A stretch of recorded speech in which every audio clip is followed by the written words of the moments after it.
Hoje, 16 de abril de 2018, estamos iniciando o nosso Uniesportes desta segunda-feira e que tem muita novidade.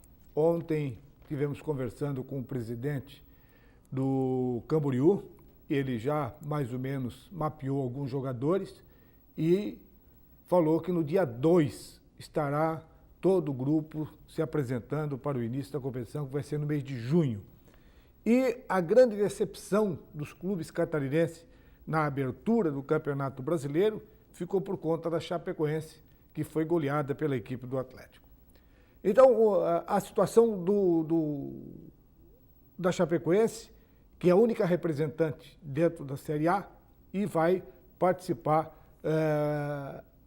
com toda a tranquilidade para buscar a permanência dentro do campeonato. E eu tenho dito aqui, eu fico de cabelo em pé quando começamos mal um campeonato brasileiro. E também temos aí a presença de um atleta de karatê de Itajaí que está se destacando no cenário catarinense, Cacá.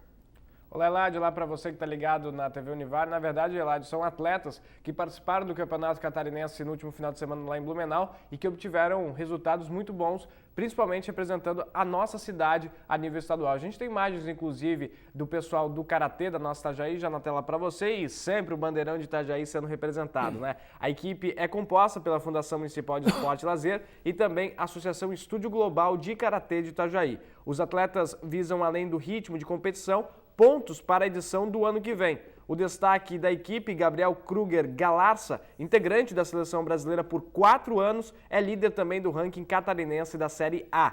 O atleta está em preparação para representar o Brasil no Campeonato Sul-Americano em Guayaquil, no Equador, entre os dias 23 a 29 de abril. Outro destaque da equipe de Itajaí é a Natália Maculha. A atleta vai participar do Campeonato Brasileiro deste ano e ela está se preparando também para a seletiva do Pan-Americano de 2018. Portanto, atletas de Itajaí representando muito bem a nossa cidade a nível estadual, lá em Blumenau, como você viu nas imagens, mas com perspectivas para irem bem no Campeonato Brasileiro e também internacional. Pan-Americano, Sul-Americano, é fruto do trabalho realizado nas categorias de formação da nossa cidade. Parabéns à Fundação de Esportes.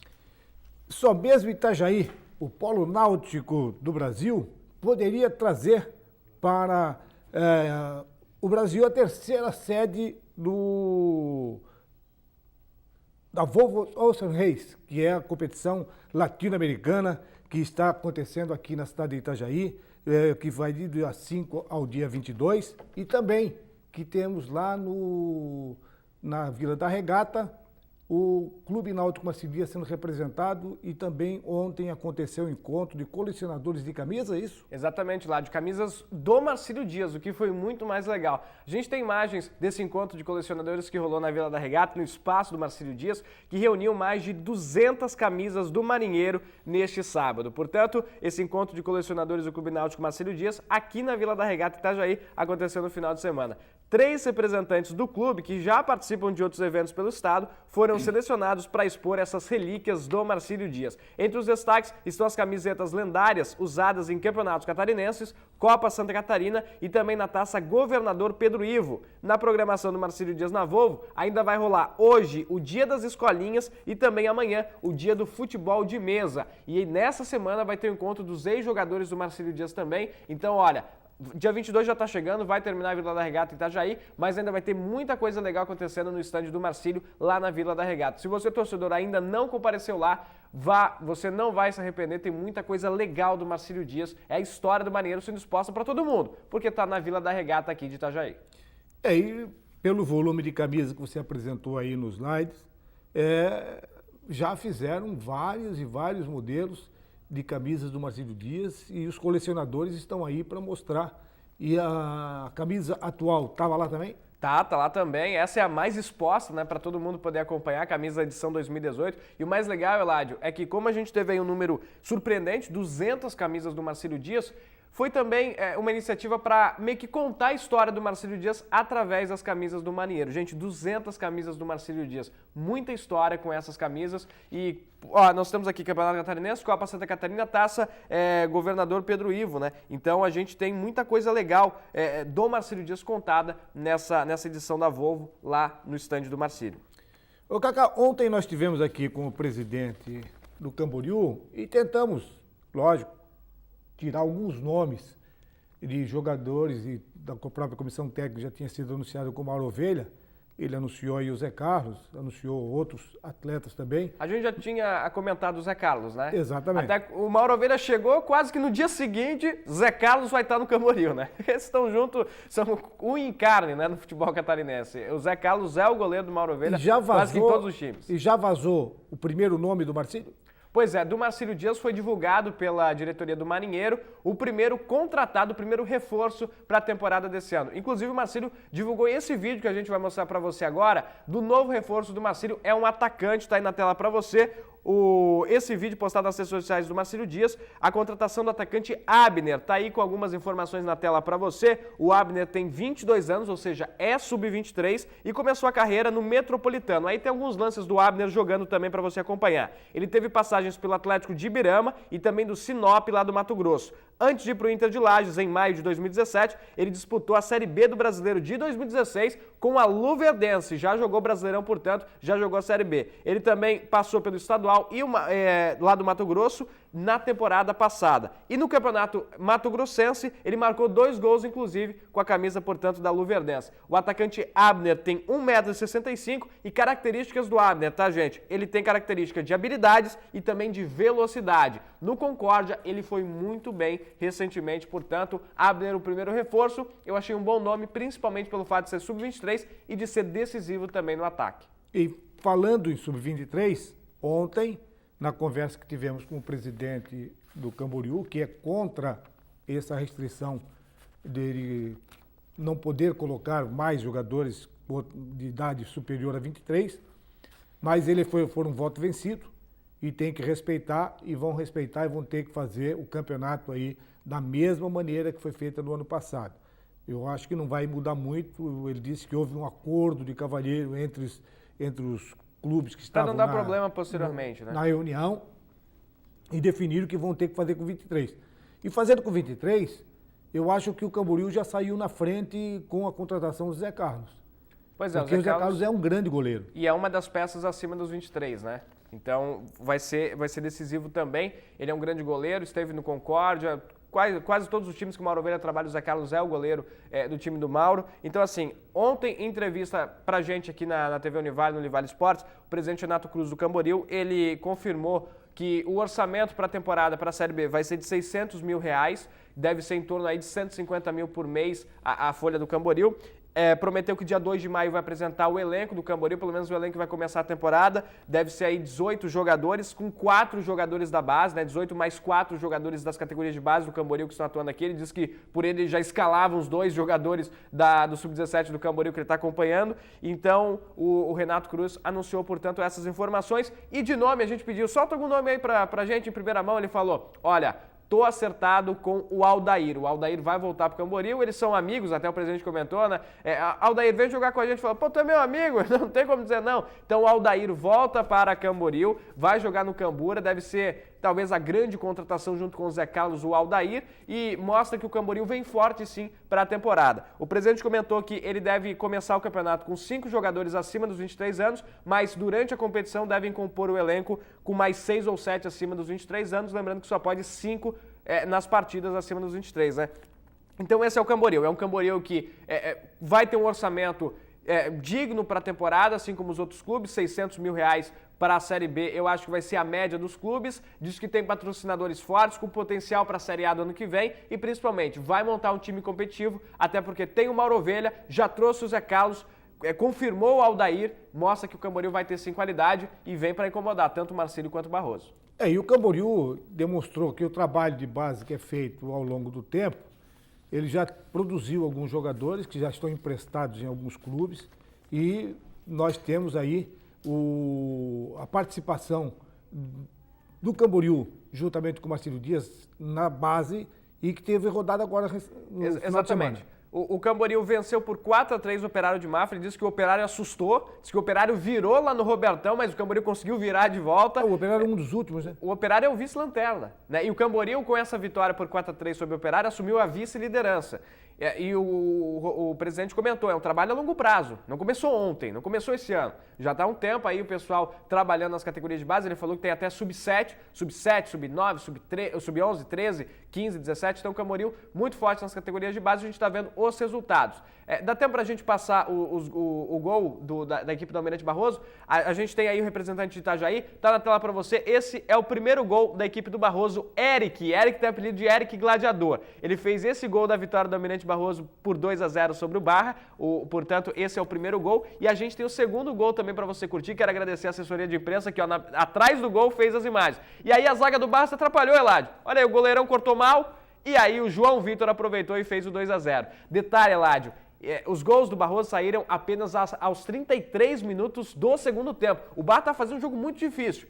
O Barroso reclama de um pênalti não marcado e, de fato, foi pênalti, a arbitragem não marcou. Na sequência do lance, o Barra toca uma bola na trave, lambe a trave, casquinha na trave e quase abre o placar. Na sequência, o Barroso teve um jogador expulso, com um a menos, consegue fazer esses dois gols que você acompanhou. O Barroso segue 100%, vitória por 2-0 sobre o Barra, é líder da competição, tem o melhor ataque, a melhor defesa, o artilheiro do campeonato, enfim, campanha extraordinária do Barroso. Frutos também do trabalho do treinador Teco, que essa foi a última partida do Teco no comando do Sub-17 do Verde. O Teco vai passar a integrar a comissão técnica do profissional e o Nenê vai dar continuidade ao trabalho do Teco. Ele já estava auxiliando o Teco no Sub-17, agora ele passa a ser o principal treinador dessa garotada, que vai dar bons frutos à equipe do Almirante Barroso. E também o Marcílio empatar com a equipe do Metropolitano, ele ajudou o Barroso. A vitória do Barroso, além de ser boa pro...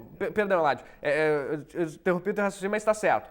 O Barroso venceu por 2-0 o Barra. Excelente pro Barroso, melhor ainda pro Marcílio, que não deixa o Barra pontuar. O Barra tá na frente do Marcílio. E o empate do Marcílio em 2-2 com o Metropolitano foi ótimo pro Barroso, porque o Metropolitano estava encostando. Como perdeu 2 pontos, aí fica atrás do Barroso. Então, os times de Itajaí, além de se ajudar, se ajudaram. Né? Além de se ajudar, ajudaram os outros, né? Ajudou o Barroso, ajudou o Marcílio. E a gente tem duas imagens da equipe do Marinheiro, Sub-17, que jogaram no Gigantão, foi a estreia do Gigantão no Sub-17, e eles comemoraram utilizando o escudo do Marcílio Dias, que fica atrás do gol. Foi muito legal. O Mauro Pereira, que era vice-presidente do Marcílio, ele registrou e mandou pra gente. Se a gente puder botar as duas fotos que a gente tem do Marcílio Dias da garotada. Ó, eles foram até o escudo e comemoraram ali em cima do escudo do Marcílio Dias. Isso foi muito legal. Acho que foi a primeira vez desde que o escudo foi feito atrás do gol do Marcílio que a gente teve essa comemoração perto do escudo, dentro do escudo do Marcílio Dias. Isso foi muito legal. Agora, só para registrar, gente, Marcílio 2, Metropolitano 2, Marcílio chegou a virar o Metrô, acabou empatando no final do jogo, tá aí, ó, estão em cima do escudo comemorando. O Marcílio chegou perto de vencer, mas jogou muito recuado. Deixou o Metropolitano jogar dentro do Gigantão. E com o apoio do torcedor, o Marcílio conseguiu esse bom resultado. Mas faltou um pouquinho para o Marcílio Dias fazer os 3 pontos. Quebra uma sequência de 2 derrotas seguidas, mas o Marcílio ainda não consegue vencer. Porém, só depende das próprias forças para se classificar. O Marcílio hoje é o 6º colocado, joga com o Juventus em Jaraguá do Sul. O empate já é um bom resultado. E aí, na outra rodada, joga em Itajaí contra o Fluminense. Aí precisa vencer. Se empatar lá e vencer o Fluminense, o Marcílio entra no G4 e pode ir para as semifinais. Lembrando que tem mais um jogo com o Camboriú que fecha essa rodada do turno. Só completando o regulamento das Sub-17, é um único turno. E aí classificam os 4 melhores para a semifinal. 2 jogos ida e volta e uma final única em campo neutro. Até aí tava legal. Final única em campo neutro, aí pegou mal, né, pô? A gente teve um público muito legal no Gigantão, cara. Se a final fosse no time de melhor campanha, seria muito melhor. Mas, Federação Catarinense de Futebol. Nós vamos ao intervalo e, na sequência, nós vamos com os resultados, o que aconteceu no futebol brasileiro na largada do Campeonato Brasileiro Série B e Série A.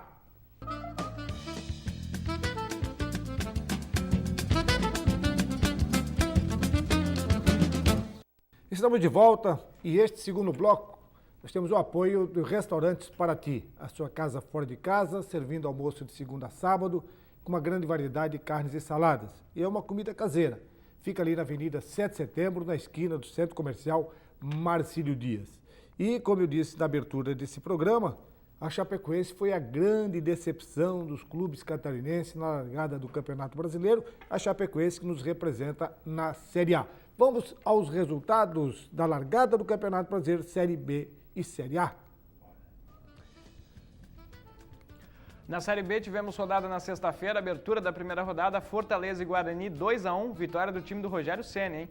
O Oeste venceu o CRB por 2-0, o Atlético Goianiense virou para cima do Criciúma por 3-2, Argel estreando com derrota, e o Figueira começou bem, Figueirense 2, Juventude 1. O jogo foi no Scarpelli. No sábado tivemos o empate do Brasil de Pelotas, vice-campeão gaúcho, com o São Bento, 1-1. Vila Nova 1, Avaí 0, CSA 2, Goiás 1, Londrina 1, Boa Esporte 0, Sampaio Corrêa 2, Coritiba 0. O estádio do Castelão estava sem torcida por uma punição que o Sampaio Corrêa acumulou na Série C do ano passado. Ponte Preta 0, Paysandu 1, surpresa, Macaca perdeu em Campinas, hein? A classificação da Série B, os times que venceram: Oeste, Sampaio Corrêa, Atlético Goianiense, Fortaleza, CSA, Figueirense, Londrina, Paysandu e Vila Nova tem 3 pontos. O pessoal que empatou, o Brasil de Pelotas com 1 pontinho. No complemento da tabela, o São Bento, que empatou com o Oeste, também tem tem 1 ponto. Criciúma, Goiás, Juventude, Guarani, Avaí, Boa Esporte, Ponte Preta, CRB e Coritiba perderam na rodada, não acumularam pontos. Coritiba lanterna, hein? Que situação do Coxa. Na Série A do Brasileiro, primeira rodada com vitória do Grêmio lá no Mineirão, 1-0. Tricolor gaúcho do Renato Portaluppi começou bem. Vitória 2, Flamengo 2, muita polêmica dos dois lados, a arbitragem errou para os dois. Santos 2, Ceará 0, Santos começou bem também o Brasileirão. No domingo, o América Mineiro aplicou 3-0 no Sport. Anderson Moreira, hein? Vasco virou para cima do Galo aos 53, 2-1 também teve reclamação de arbitragem. Corinthians 2-1 no Fluminense, o Internacional 2-0 no Bahia e o Atlético Paranaense abriu a mão em cima da Chape de virada, 5-1 sobre a Chapecoense.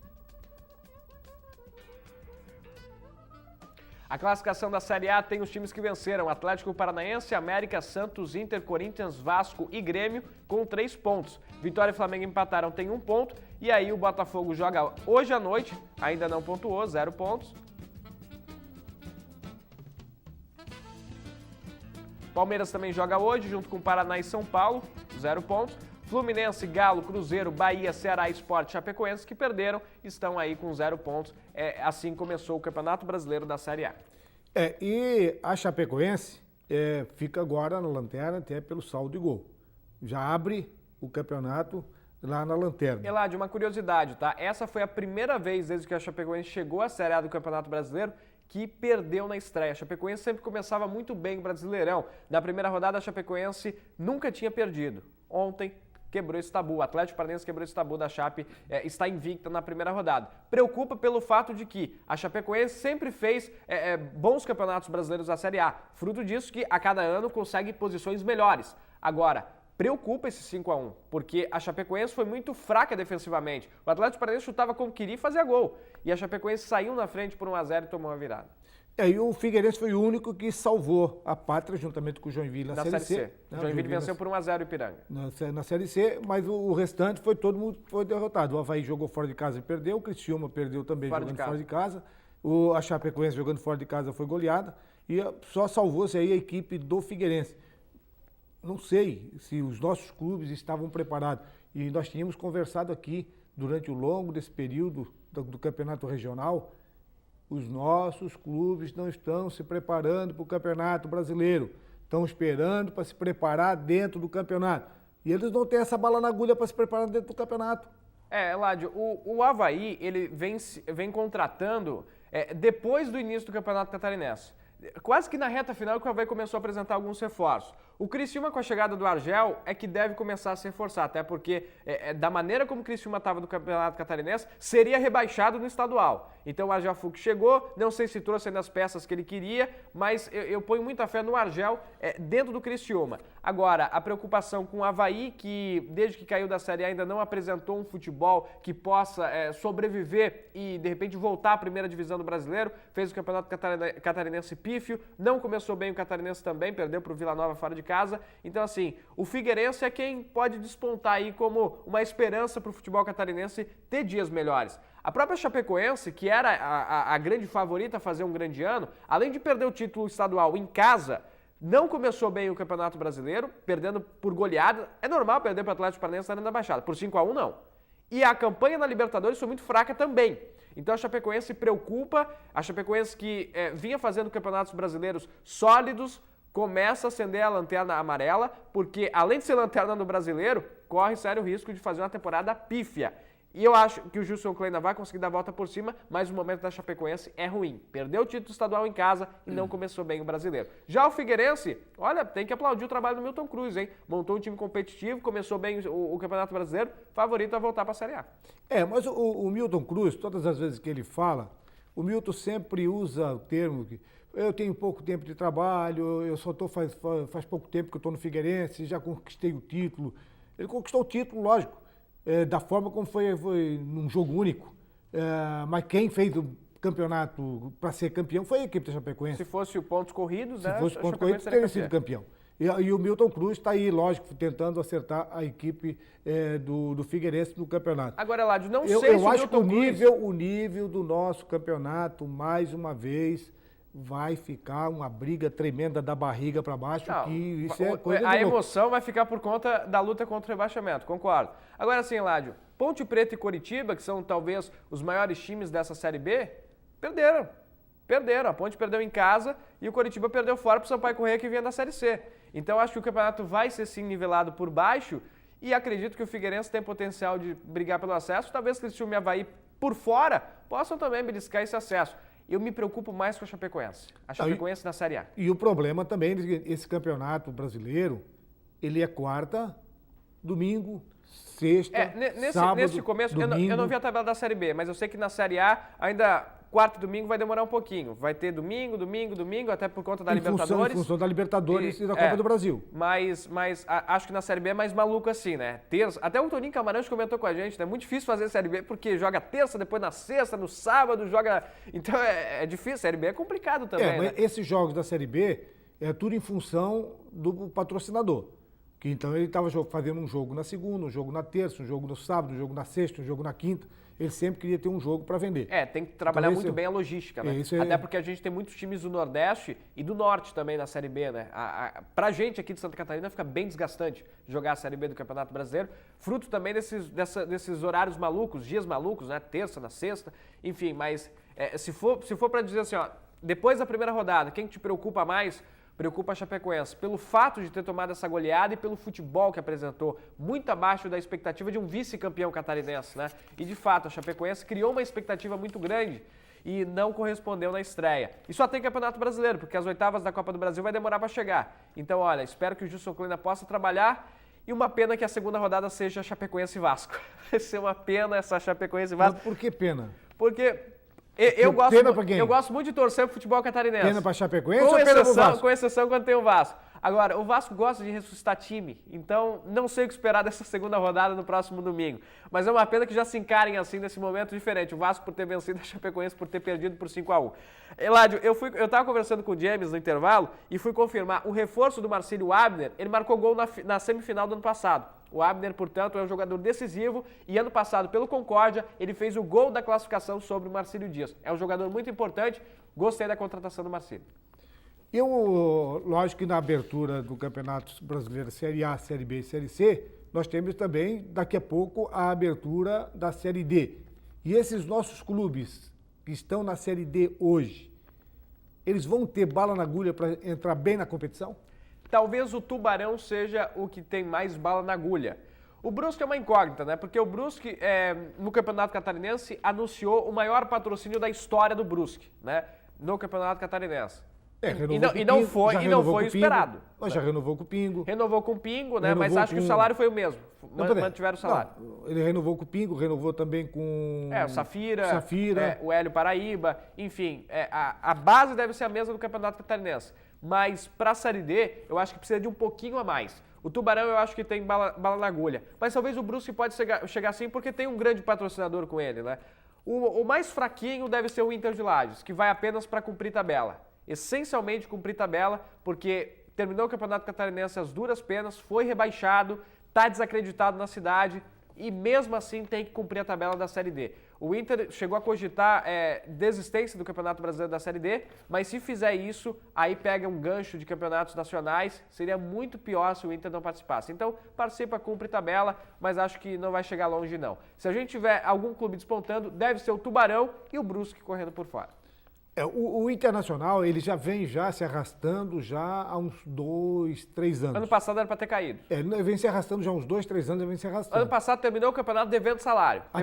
Lembra que teve aquela confusão que disse que o presidente pegou um taco de sinuca e ia dar no jogador? Brigou lá com... Foi essa maneira que o Inter terminou o campeonato catarinense do ano passado, né? E esse ano não teve jeito, caiu. Era para ter caído ano passado, caiu esse ano. Eu acredito que o Internacional, ele não vai levantar tão fácil, porque o time de um empresário, esse empresário é de Criciúma, que está tocando futebol em Lages e com dificuldades financeiras já de 2, 3 anos. Eu não acredito que ele vá se superar ou que vá convencer o pessoal de Lages a investir na sua equipe. É por aí, é convencer o pessoal de Lages. Esse está sendo o grande problema do Inter de Lages. Agora, Eladio, a gente não pode nunca subestimar o Inter, porque se a gente pega uma história recente do Inter de Lages, do Colorado lagiano, o Inter saiu da Série C do Campeonato Catarinense para a Primeira Divisão, para a Série D e para a Copa do Brasil. Para a Copa do Brasil. Então é um time que se supera. Agora, vive um péssimo momento. É dramática a situação do Inter de Lages e eu concordo contigo. Acho que vai demorar para se reerguer. Mas vai voltar a crescer. Já mostrou isso. Saiu da Série C do Catarinense para a Série D do Brasileiro e para a Copa do Brasil também, que chegou a jogar. Então, é lamentar esse momento que o Inter de Lages vive, né? É um momento ruim. É um time de camisa, um time de respeito, mas que vai ter que passar por essa crise, mas acredito que vai voltar em breve. Daqui a uns 2, 3 anos, de repente, possa estar de novo figurando entre as primeiras do Campeonato Catarinense. Com essas informações, nós encerramos o nosso Uniesportes desta segunda-feira, prometendo voltar amanhã e muitas novidades vão estar aqui conosco amanhã. Um abraço e até lá.